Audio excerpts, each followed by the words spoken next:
સ્થાનિક સ્વરાજ્યની ચૂંટણીને લઈ ઉપલેટા તાલુકા કોંગ્રેસ દ્વારા તાલુકાના વિવિધ ગામોના ઉમેદવારી ફોર્મ રજૂ કરાયા છે.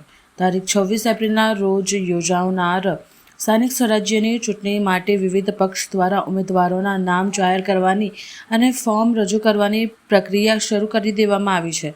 ત્યારે રાજકોટ જિલ્લાના ઉપલેટા તાલુકાની વિવિધ સીટો માટે કોંગ્રેસ પાર્ટી દ્વારા ઉમેદવારી ફોર્મ રજૂ કરવાની પ્રક્રિયા શરૂ કરી દેવામાં આવી છે. જેમાં તાલુકાની સીટો માટે અરણી, પ્રારસલા, મેરવડલ, ડુમિયાની, વારજાંગ, જારી સહિતના ફોર્મ રજૂ કરવામાં આવ્યા છે. જિલ્લા પંચાયત સીટમાં ડુમિયાની બેઠકમાં ફોર્મ પણ રજૂ કરી દેવાની ઉમેદવારે જાહેર કરી હતી.